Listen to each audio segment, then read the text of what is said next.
اعوذ باللہ من الشیطان الرجیم الحمد للہ رب العالمین والصلاۃ والسلام علی اشرف المرسلین سیدنا و نبینا محمد وعلی آلہ واصحابہ وازواجہ وذریاتہ واہل بیتہ اجمعین آمین یا رب العالمین اعوذ باللہ من الشیطان الرجیم رب اشرح لی صدری ویسر لی امری واحلل عقدۃ من لسانی یفقهوا قولی اللهم اجعل هذا لوجهك الكريم لا رياء فيه ولا سمع يا رب العالمين ربنا تقبل منا انك انت السميع العليم وتب علينا انك انت التواب الرحيم سبحان رب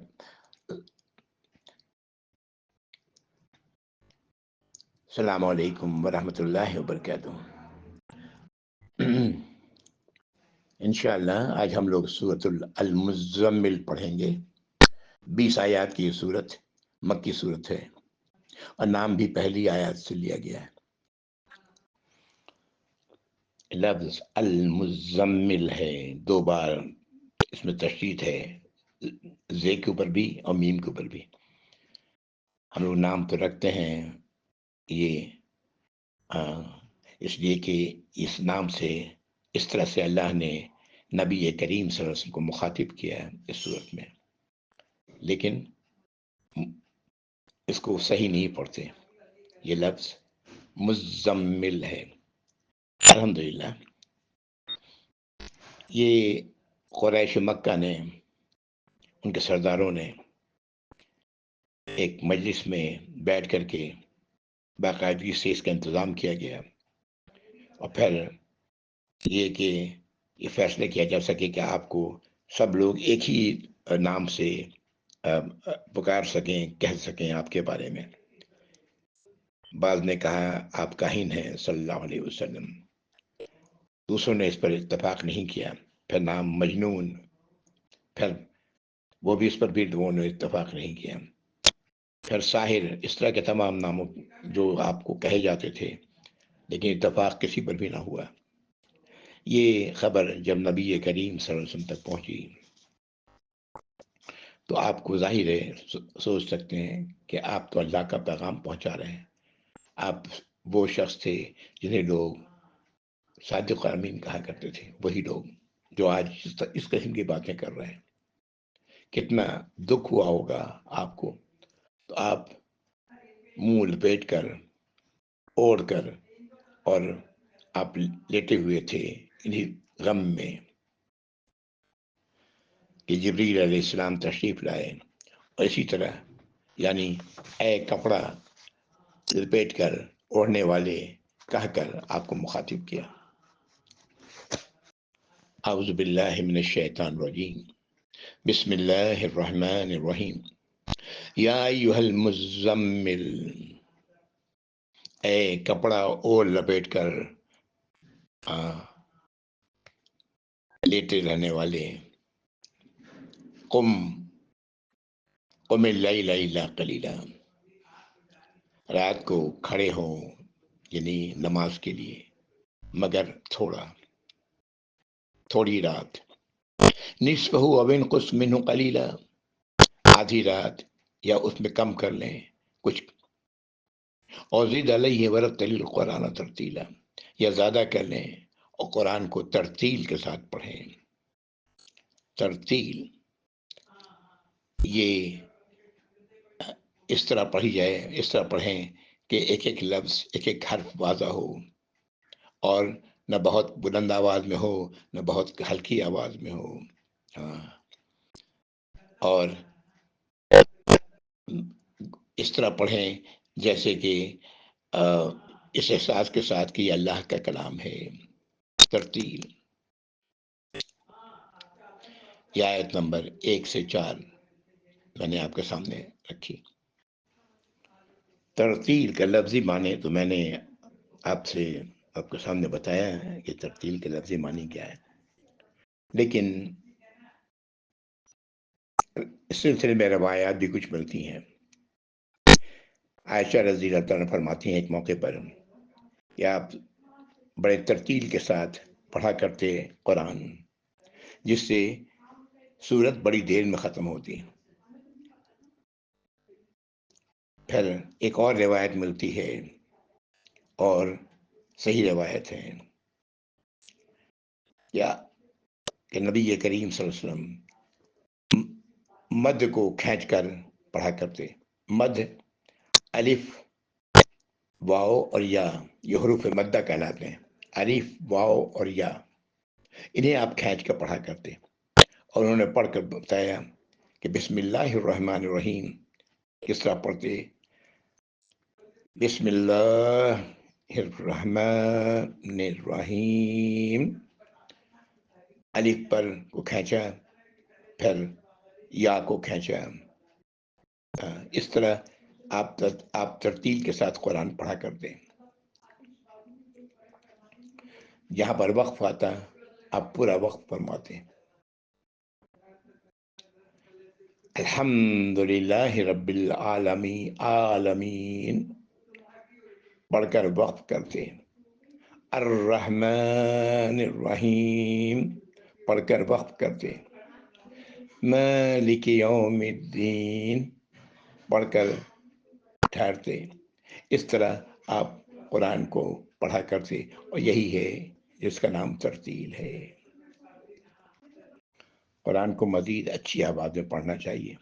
ایک روایت ملتی ہے جس میں آپ صلی اللہ علیہ وسلم فرماتے ہیں کہ قرآن کو اپنی آوازوں سے مزین کرو.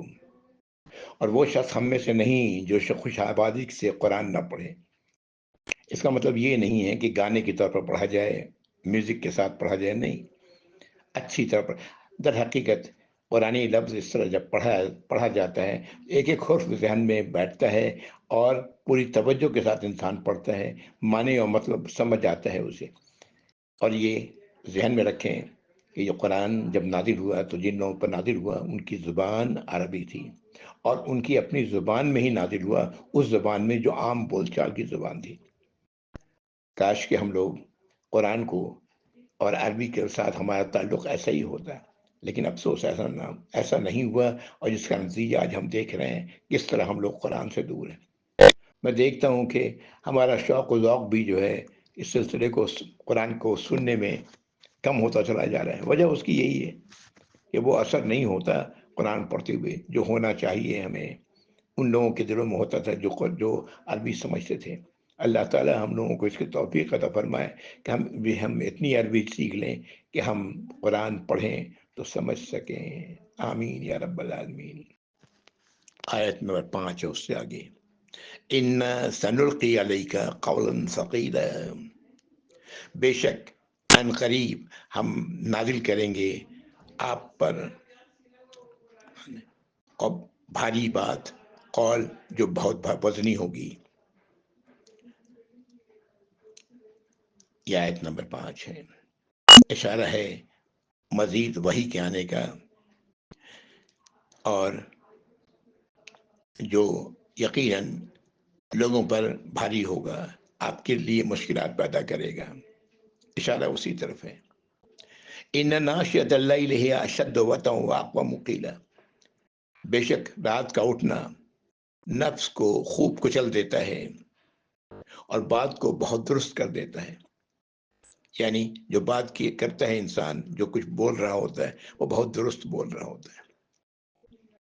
ہم لوگوں کو بچپن میں کہا جاتا تھا کہ جو چیز یاد کرنے کی ہے، بلکہ پڑھنے کے لیے کہا جاتا تھا کہ صبح کے وقت، صبح سے پہلے اٹھ جاؤ اور جو چیزیں پڑھنے والی ہیں پڑھا کرو اس وقت. اب تو خیر یہ سب سال سلسلہ پڑھنے کا سلسلہ ہی ختم ہو گیا ہے. اللہ تعالی ہم لوگوں کو واپس اس طور طریقے پر لائیں جو ہمارے بزرگوں نے ہمیں بتایا تھا. اور یہ ہو رہا ہے، آہستہ آہستہ چیزیں واپس آ رہی ہیں. آیت نمبر 7. ان لک فی النہار سبحا طویلا، بے شک آپ کے لیے دن میں بہت ساری مشغولیات ہیں، بھاگ دوڑ ہیں. واذکر اسم ربک وتبتل الیہ تبتیلا، اپنے رب کے نام، اپنے رب کے صفات کا ذکر کریں، لوگوں تک پہنچائیں، بتائیں. وتبتل الیہ تبتیلا، اور پوری ڈیووشن کے ساتھ. تبتل اس کے معنی ہے ڈیووشن، پوری توجہ کے ساتھ، پوری یکسوئی کے ساتھ، اور اپنے رب کے لیے سب سے کٹ کر پوری طرح اس سے متوجہ ہو جائیں. یہ آیت نمبر 8 تھی. رب المشرق والمغرب لا الہ الا ہوا فاتخذہ وکیلا. رب ہے مشرق کے بھی مغرب کے بھی، کوئی نہیں ہے الہ سوائے اس کے، تو اسی کو اپنا کارساز بنا لیں، اسی کو اپنا وکیل بنا لیں. آمین یا رب العالمین. ہم سب بھی اللہ ہی کو اپنا وکیل بنا لیں.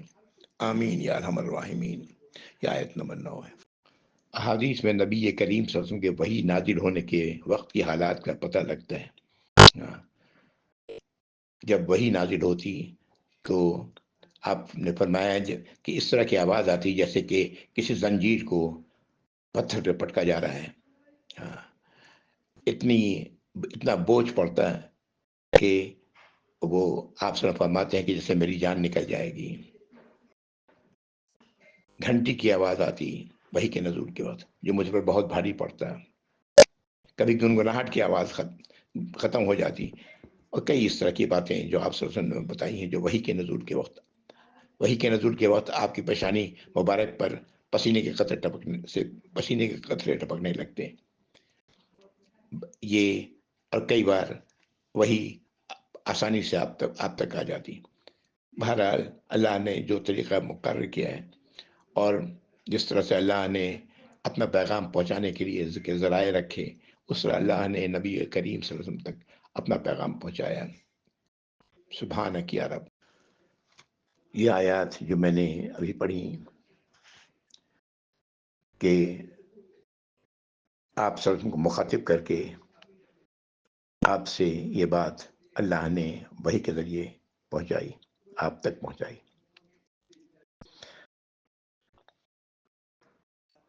یہ رات کے اٹھنے اور نماز ادا کرنے کا حکم آپ کو ملتا ہے. وجہ بتائی کہ کیوں ایسا کرنے کی ضرورت ہے. سخت حالات کا مقابلہ اور صلی اللہ علیہ وسلم نے کرنا تھا آگے، اور دل جمعی کے ساتھ آپ کر سکیں، اس کے لیے یہ طریقہ اللہ رب العزت نے آپ کے لیے بتایا. آپ کی نبوت صلی اللہ علیہ وسلم 3 سال پورے ہونے والے تھے، بلکہ شاید ہو بھی چکے تھے، اور آپ لوگوں کو دعوت دینا بھی شروع کر چکے تھے. اور یہی وجہ تھی کہ مشرکین مکہ نے، ان کے سرداروں نے بیٹھ کر کے فیصلہ کرنا چاہا کہ ان کو ایک نام سے کوئی ساحر کہتا ہے، کوئی کاہن کہتا ہے، کوئی شاعر کہتا ہے، مجنون کہتا ہے، ایک نام رکھا جائے، لیکن کوئی فیصلہ نہ کر سکے. دین وقت آ گیا تھا کہ دین اسلام کی دعوت کو عام کیا جائے، اور اس کی شروعات اپنے رشتہ داروں اور عزیزوں سے کریں. یہ کام آسان نہ تھا. آپ کا قبیلہ قریش مکہ کے پنڈتوں اور پروہتوں کا تھا، جو کعبہ اس کے اندر تانیات بتوں کے لیے رکھوالے تھے، اور اللہ کا شریک ٹھہرا کر اپنا کاروبار جمانے والے تھے. آپ کی دعوت توحید کے خلاف ایک بہت بڑا طوفان اٹھنا تھا، جس کے مرکز آپ صلی اللہ علیہ وسلم ایمان والے لوگ بننے والے تھے. تو یہ نماز کے لیے، رات میں اٹھنے کے لیے آپ کو ہدایت دی گئی، اور یہ یقیناً بہت بڑا ذریعہ ہے ہم سب کے لیے کہ مشکل حالات میں یہ رات کی یہ نماز اور اس طرح سے نماز کی ادائیگی، یہ بڑی انسان کے اندر بڑی قوت پیدا کرتا ہے. اللہ تعالی ہمیں اس قوت کی حاصل کرنے کی توفیق عطا فرمائے. آمین یا رب العالمین. آگے کی آیت نمبر 14 تک کہ نبی کریم صلی اللہ علیہ وسلم کی محترم اور باعزت شخصیت کو سرعام تضحیک و مذاق کا نشانہ بنایا جانے لگا. ان آیات میں درپیش حالات سے نپٹنے کے لیے ہدایات ہیں، ساتھ ہی مشرکوں کو انجام سے بھی خبردار کر دیا گیا ہے تاکہ وہ راہ راست پر آ جائیں. وَاصْبِرْ اعوذ باللہ من الشیطان وَاصْبِرْ عَلَى مَا يَقُولُونَ وَاهْجُرْهُمْ حَجْرًا جَمِيلًا. صبر سے کام لیں اس بات پر جو لوگ کہہ رہے ہیں، اور ان سے دوری اختیار کریں، لیکن خوبصورتی کے ساتھ، یعنی وقتی طور پر الگ ہو جائیں تاکہ بعد میں پھر ان سے ان تک بات پہنچا سکیں، اللہ کا پیغام پہنچا سکیں۔ یہ آیت نمبر 10 ہے۔ وَذَرْنِي وَالْمُكَذِّبِينَ أُولِي النَّعْمَةِ وَمَهِّلْهُمْ قَلِيلًا، اور مجھے چھوڑ دیں اور ان جھٹلانے والوں کو جو نعم اور نعمتوں میں پلے ہوئے ہیں، رہ رہے ہیں نعمتوں میں، اور مہلت دیں ان لوگوں کو تھوڑے وقت کے لیے۔ اللہ تعالیٰ اس آیت میں کہہ رہے ہیں کہ آپ ان سے نپٹنے کی آپ کو ضرورت نہیں، ان کا معاملہ مجھ پر چھوڑ دیں۔ یہ ناز و نعیم میں پڑے ہوئے لوگ، یہ جھٹلانے والے لوگ، ان سے میں نپٹ لوں گا۔ اللہ تعالیٰ یہ فرما رہے ہیں، انہیں مہلت دیں۔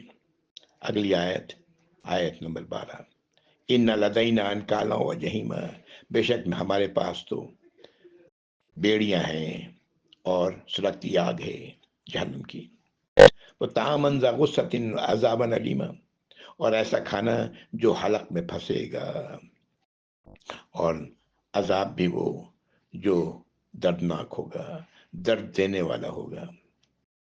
یہ آیت نمبر 13 ہے۔ یوم ترجف الارض والجبال وکانت الجبال کثیبا مہیلا، وہ دن جب کانپے کی زمین اور پہاڑ ریزہ ریزہ ہو کر ریت کے ٹیلوں کی طرح ہو جائے گا۔ یہ آیت نمبر 14 ہے۔ آگے کی آیات 15 سے لے کے 19 تک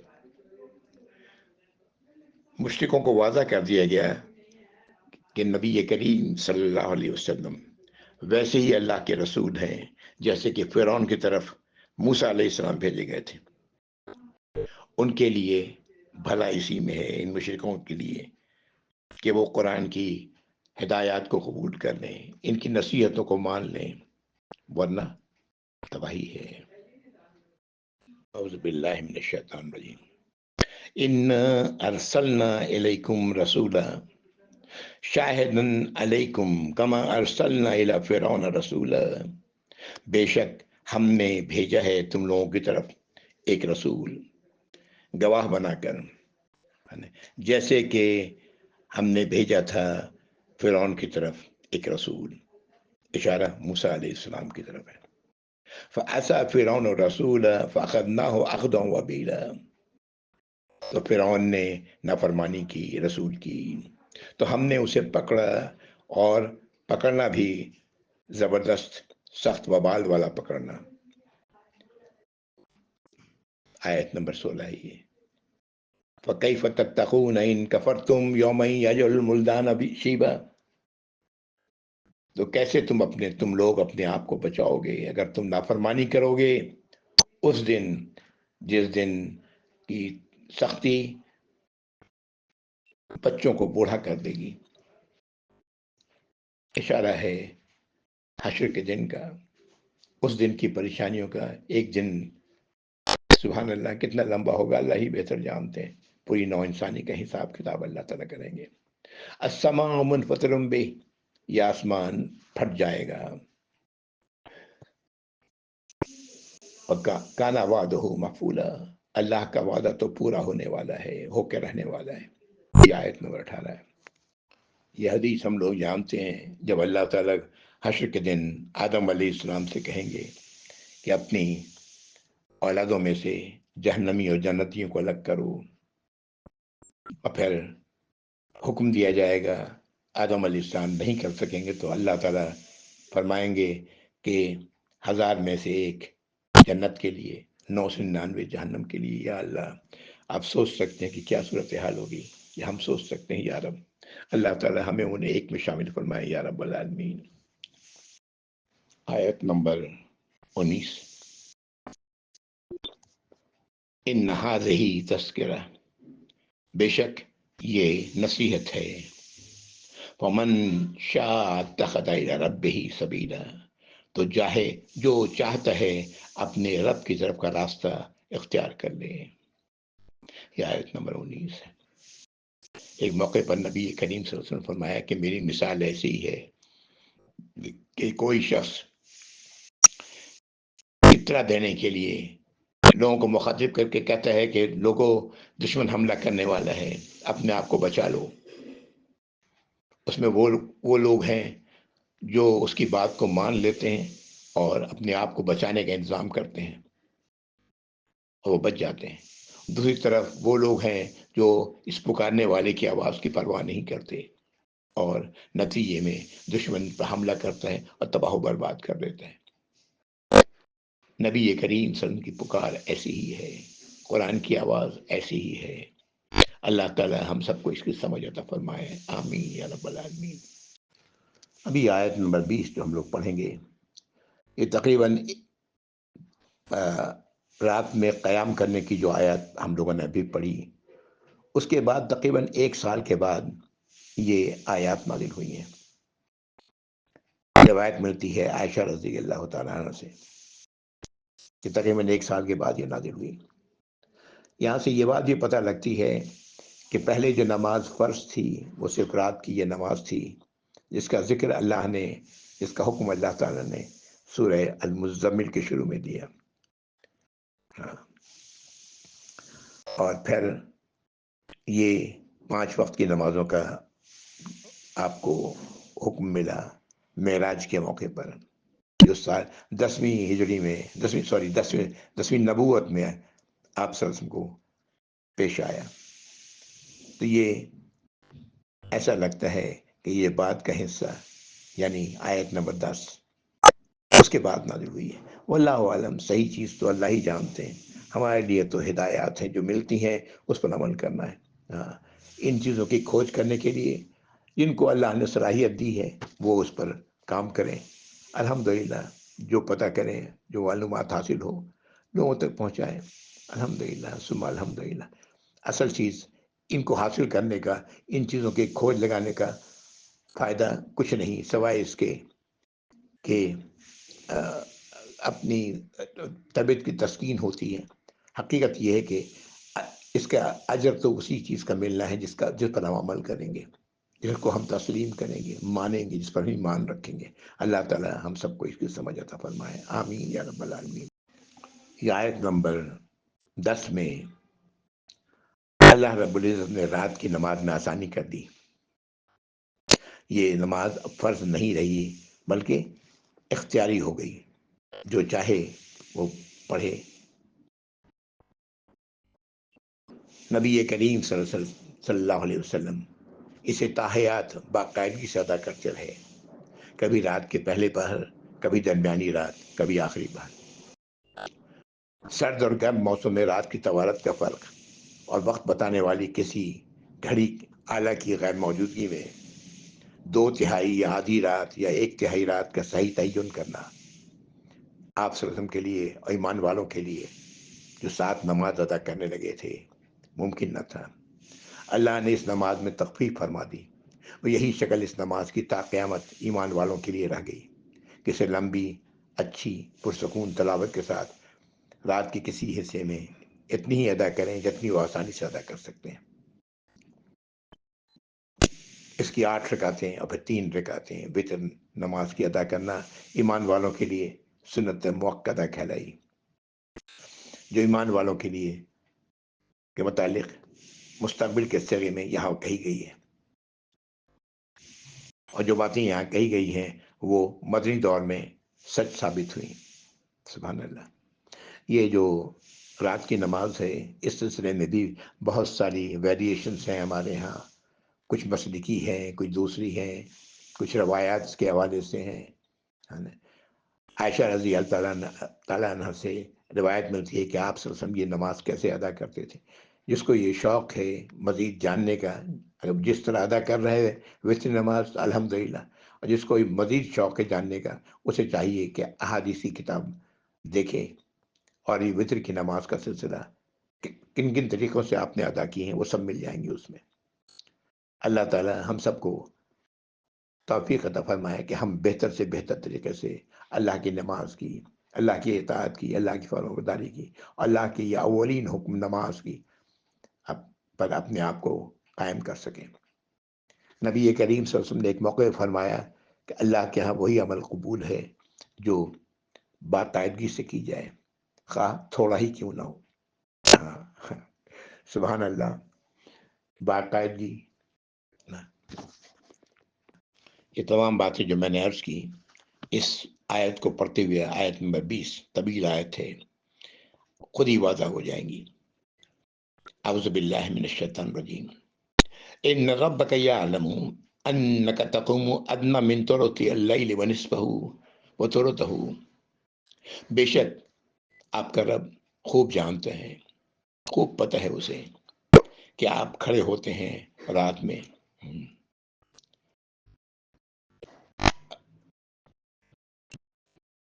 ایک تہائی رات سے کم،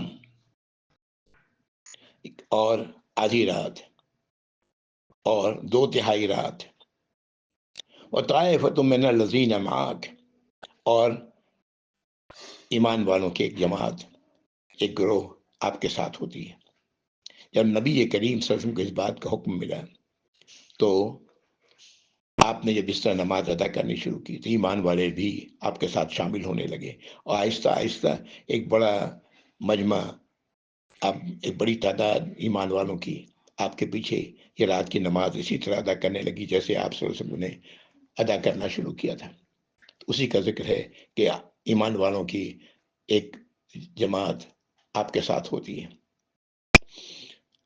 آگے، واللہ یقدر اللیل والنہار، اللہ ہے جنہوں نے اندازہ ٹھہرایا ہے، جنہوں نے مقدر کیا ہے رات اور دن کو، ہاں اس کا اندازہ ٹھہرایا ہے کہ رات کتنی ہوگی، دن کتنا ہوگا، رات کتنی لمبی ہوگی، دن کتنا لمبا ہوگا۔ مراد میرے کہنے کا یہ ہے، ہم جانتے ہیں کہ گرمیوں کی راتیں کیسی ہوتی ہیں اور سردیوں کی راتیں کیسے ہوتی ہیں، اور پورے سال یہ تبدیل ہوتی رہتی ہیں وقت کے اوقات۔ آگے اللہ تعالیٰ فرماتے ہیں علم ان لن تحصوها، علم ان لم تحصوه فتاب علیکم، اللہ کو اس بات کا علم ہے، اللہ تعالیٰ فرماتے ہیں کہ میں جانتا ہوں کہ تم اس کا صحیح اندازہ نہیں کر سکو گے، اس کو صحیح طریقے سے کاؤنٹ نہیں کر سکو گے، اس لیے کہ ظاہر ہے اس زمانے میں کوئی گھڑی تو نہیں تھی، دن میں تو لوگ دھوپ کی سائے سے اندازہ کرتے تھے وقت کا، لیکن رات میں تو اندھیرا ہوتا ہے، تو اللہ تعالیٰ فرما رہا کہ تم ہرگز اس کا اندازہ نہیں کر سکو گے۔ فتاب علیکم، تو اللہ نے تم پر مہربانی کی، فقرؤ ما تیسر من القرآن، تو پڑھو جو تم آسانی سے پڑھ سکتے ہو قرآن میں سے۔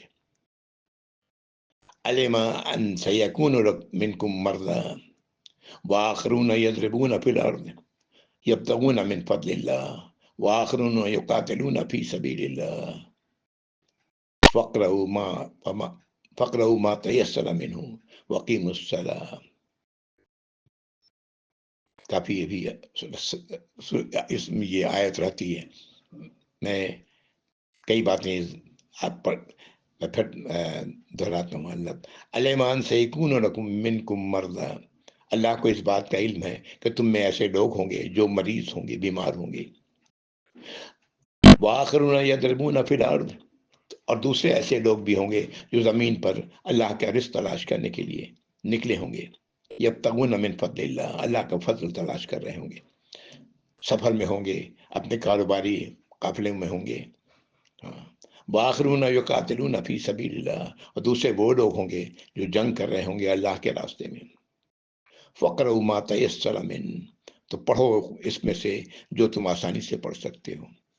وقیموا الصلاۃ، اور نماز قائم کرو، وآتوا الزکاۃ، آتوا الزکاۃ، اور زکوٰۃ ادا کرو، واقرضوا اللہ قرضا حسنا، اللہ کو قرض دو اچھا، وما تقدموا لانفسکم من خیر تجدوہ عند اللہ، اور جو تم آگے کرو گے بھلائی کا کام اللہ کے پاس پاؤ گے اسے، وہ خیر و اعظم اجرا، وہ خیر ہوگا، وہی بھلائی ہوگی، اور اعظم ہوگا اجر میں، اجر بہت بڑا ہوگا اس کا۔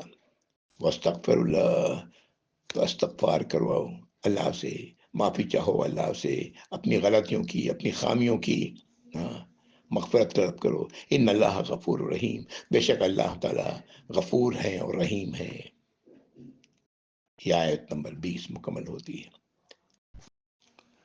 اس آیت کے آخر میں نماز کے قائم کرنے کا ذکر، زکوٰۃ کی ادائیگی کا ذکر، یہ تمام باتیں، زکوٰۃ کی ادائیگی فرض نہیں تھی اس وقت جب مکے میں اس کا نصاب معلوم نہیں تھا، لیکن اللہ کے راستے میں اللہ کو قرض دینا یہ لوگوں کو معلوم تھا، اللہ کے راستے میں خرچ کرنا، اللہ کی رضا کے لیے خرچ کرنا، یہ نصاب اور یہ دوسری چیزیں مدینے میں اللہ نے متعین کیا۔ زکوٰۃ کتنا ادا کرنا ہے، کن چیزوں میں ادا کرنا ہے، یہ تمام احکام مدینے میں آئے۔ جو باتیں اللہ نے یہاں کہیں عرض کی، ارشاد فرمائی، وہ تمام باتیں بعد میں صحیح ثابت ہوئیں کہ لوگوں میں بیمار لوگ بھی ہیں، اپنے کاروباری تجارتی سفر میں جانے والے لوگ بھی ہیں، اللہ کے راستے میں جنگ کرنے والے لوگ بھی ہیں۔ یہ جنگ کا سلسلہ تو مدینے میں ہی جا کر شروع ہوا، مکے میں تو نہیں تھا۔ یہ تمام باتیں وقت کے ساتھ صحیح ثابت ہوئیں۔ ایک موقع پر نبی کریم صلی اللہ علیہ وسلم نے فرمایا کہ تم میں سے کون ہے جو اپنے وارث کے مال سے محبت کرتا ہو؟ صحابہ نے کہا یا رسول اللہ، ہم میں سے کوئی بھی ایسا نہیں ہے۔ آپ نے فرمایا جو تم نے خرچ کر دیا، آگے بھیج دیا اللہ کی طرف، اللہ کے راستے میں خرچ کر دیا، ہاں، یا کھا پی کے ختم کر دیا، وہ تھا تمہارا مال۔ جو تم چھوڑ کے جاؤ گے وہ تو وارثوں کا مال ہے۔ ہاں، آپ نے اس کی توجہ دلائی کہ ہم زیادہ سے زیادہ مال اللہ کے راستے میں خرچ کریں۔ مالی کی محبت انسان کو، مال اور اولاد دو چیزیں ایسی ہیں جو انسان کو اللہ کی نافرمانی کی طرف لے جاتی ہیں۔ اللہ تعالی ہم سب کو اس کی سمجھ عطا فرمائے۔ یہاں پر نماز کے سلسلے میں یہ بات بھی ذہن میں رکھیں کہ سورۃ الفاتحہ نماز میں پڑھنا، نماز اس کے بغیر نہیں ہوتی۔ مسلکی مسائل میں یہ بات آتی ہیں، ہمارے ہاں یہ بات کہی جاتی ہے کہ سورہ فاتحہ کے بغیر بھی نماز ہو جاتی ہے۔ بہرحال جو ہے، میں ان پر بحث نہیں کرنا چاہتا، صرف اتنی سی بات بتانا چاہتا ہوں کہ نماز میں سورۃ الفاتحہ لازمی ہے، جو ایک دو نہیں کئی احادیث سے ثابت ہے۔ پڑھنا چاہیے امام کو بھی، مقتدی کو بھی۔ کیسے پڑھنا ہے یہ سب چیزیں تفصیل ہیں۔ وآخر دعوانا الحمدللہ رب العالمین، وصلی اللہ علی محمد وعلی آلہ وصحبہ وازواجہ وذریاتہ واہل بیتہ اجمعین ومن تبعہ بإحسان الی یوم الدین، اللہم اجعلنا منہم یا ارحم الراحمین، آمین یا رب۔ والسلام علیکم ورحمۃ اللہ وبرکاتہ، جزاکم اللہ خیر۔